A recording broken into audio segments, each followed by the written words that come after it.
Hey guys.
Casey began ABA therapy about 4 years old, and he was not quite at school age.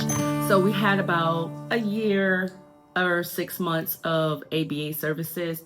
It took forever for us to even get services. I'm not gonna lie.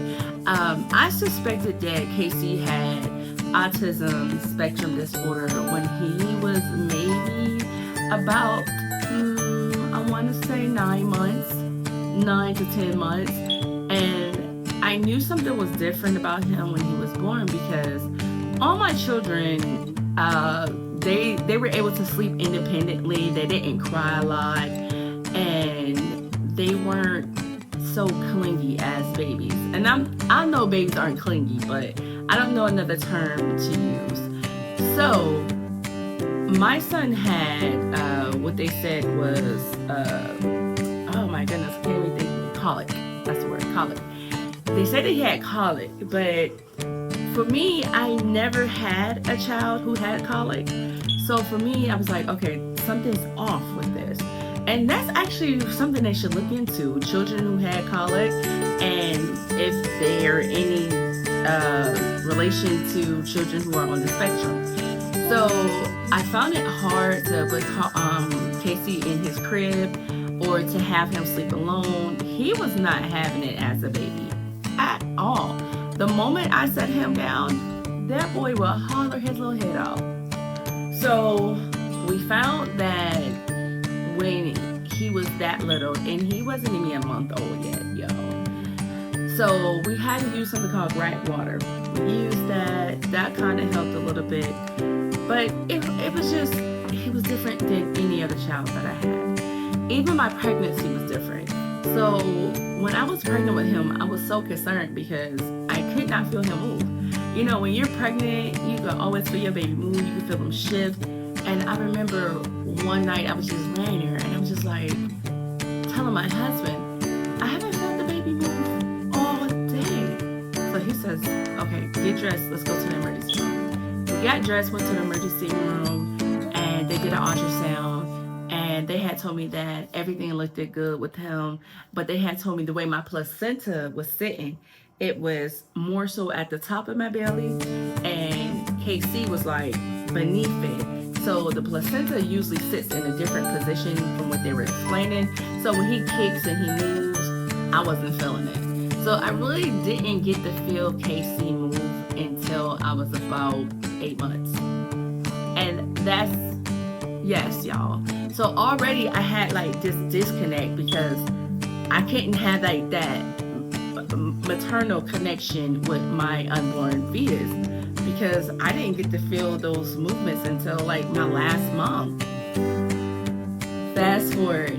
So Casey did start saying things like mama, and about 6 months he did say that. I heard him say it, and then out of nowhere, guys, he just stopped talking. He just stopped saying mama, dada. And it wasn't often that he said it, but he did say it. And I was concerned because I said, all my children, I have like these videos of them just babbling, that is the natural occurrence of infants. They babble a lot, especially when you're talking to them. You talk to babies, they're going to talk back to you because they're going to emulate you. They watch your mouth movement and they'll try to do what you're doing.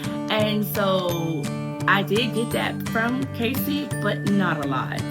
Another thing that I thought was extraordinary about him was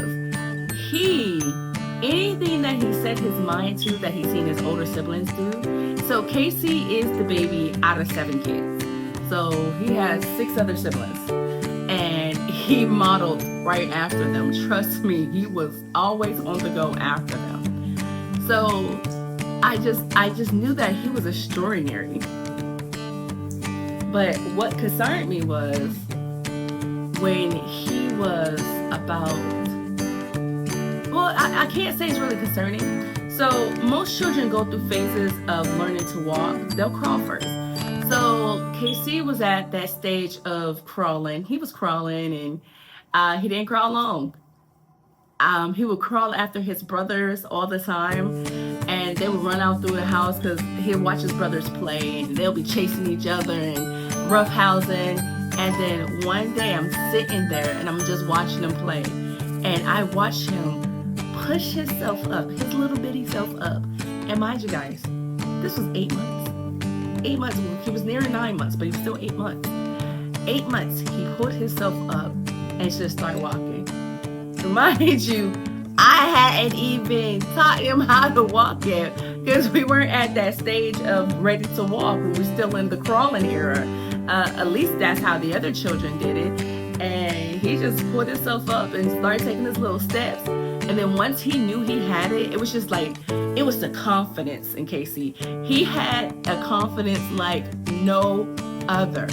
And I just looked at him and I said, oh my goodness, you're definitely unique. But where the concerns came in at was when he would get frustrated, he would start self-harming. He would start hitting his head against the wall, and then I started seeing things such as him poking holes and eating the wall. And I'm like, that's definitely not normal. So I went into my mommy mode. I made an appointment with his pediatrician, and mind you, he's not, he's 1. So they're like, well, I suspect that you're right. That's what they told me. But he told me, he said it would be unethical for me to give him this diagnosis at age 1. And I believe they told me that it was about age 2 to 3 that they formally did the diagnosis for autism. So he told me, he says, I'm going to go ahead and chart this. And we're going to be on the lookout. And these are the things that I want you to do. He told me, I want you to breathe. I want you to prepare yourself. I want you to do as much homework as you can. And that's all I needed for him to tell me, for me to get motivated to get into my mommy mode. Because let me tell you, these little fingers was on the keyboard. I was researching everything. I was looking up everything. I was trying to figure out the reasons, the causes. I was trying to figure out if it was my fault. I blame myself because I'm like, oh my goodness, I couldn't feel myself. Like, I couldn't feel him during my pregnancy. Is this my fault? My diabetes, I had gestational diabetes. I really had a difficult pregnancy. So I was wondering, like, is this my fault? I beat myself down. My husband beat himself down. We cried. We were trying to figure out why. We just was afraid. We didn't know what it looked like. Every feeling that a person can feel of grief, we felt in that moment. Because in that moment, it felt like it was a death sentence. I know it's not, but in that moment, it did feel that way. And the reason why it felt that way was because I knew that I had no family support, and we're in a city where we have no family. And I was thinking about the long term. I was thinking about, oh my goodness, I don't want to be the parent that put this burden on their older children to be like, hey, I'm gonna need you to take care of your brother if the worst of the worst happens to me. Because not only is the diagnosis of autism painful for parents, but it's painful for the siblings, because the siblings have to learn to acclimate themselves in their sibling's life, especially if they're an older sibling. But imagine being a younger sibling and you want the role of being the little sibling, but you have to play the big sister, the big brother role to your autistic family member or your sibling. That's a hard journey, and that's a hard responsibility for any child. So we wanted to look at our children, our other children's mental stability. But once we did get the formal diagnosis, let me tell you, it is amazing to have children who love their siblings the way my children do.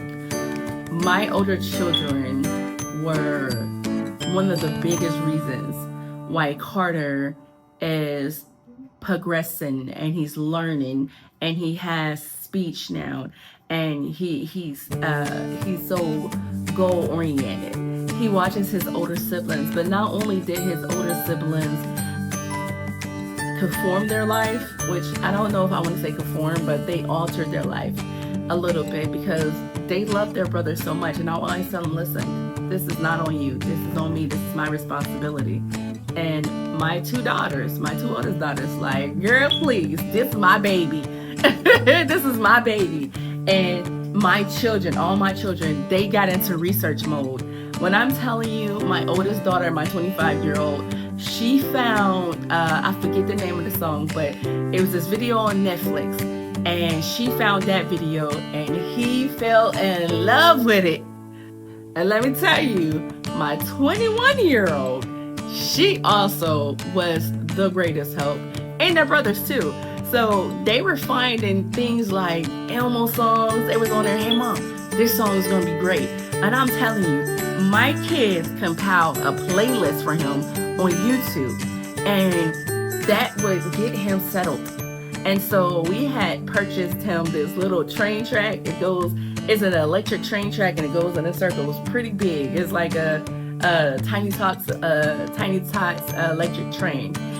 It was the dopest thing ever. And we would put him on that in the living room. He had the track that would go all the way around. It was pretty big. And we had our TV plastered on the wall. He would watch all his favorite things. But the one thing that his playlist was tailored to was the Mother Blues Club. That's what helped him to learn. That's what helped him to have some speech. And we had him model us. So when we would speak to him, we would speak slowly to him so that he was able to read our lips. And then we say, okay, now try this. Okay, guys. So these are the math flashcards that I got for him. These just addition. And it has the answer on there, but I just want to first get him acclimated with the setup and to understand what addition is and what math is. And we're just doing basic math. So this ones we won't be doing yet until he understands just two numbers. Because three numbers is going to complicate it. I want him to get the gist of it. And then also we're working with spelling. So he knows that this is a B. So he has to spell this. The answer is also on the back too. So you see how it says cat and the cat's on the back. And then you know what you do? You have them write it out on here with an erasable marker. And so now that I tested this theory today because I wanted to start spelling with him today. And I learned that he doesn't quite understand what spelling is. So what I did was I just wrote down on here, and let me show you guys. I just wrote down on here and told him what spelling is and gave him an example. And I just wrote B. I wrote B on here. This is wet because I cleaned it off. So you see how I just wrote B on there? And then I'll have him spell it with me. So B-E-E, B. Now Carter can read, and Carter can read very well. But I'm not sure if he understands the concept of spelling or he just I don't think he understands the concept of spelling. So that's what we're working on, and then I have his schedule getting started, and Carter is KC. And this is my weekly scheduler. So you can get this at Family Dollars, very cheap. That's where I got it from, and it got a whole list of schedules. So I'll be back to show you guys. Okay, so I'm back. So this is the schedule, and as you guys can see right here, I have his schedule written down. So math is at 9:30. He's going to do addition, and then spelling is at 10. Then he has a break at 10:30, and then he has, let's see, a break at 10:30, and then Carter's Choice is at 11 a.m. and then ABA starts at 11:30. So he's not homeschooled the whole day, so it's a half a day because he is in speech therapy. He's in OT, which is occupational therapy, and he's also in ABA. So me as a mother, I utilize all of these tools because I want to make sure that Casey is as successful in life as he can be, because I won't be here forever. And I will do a separate video on the benefits of speech, OT, and ABA services.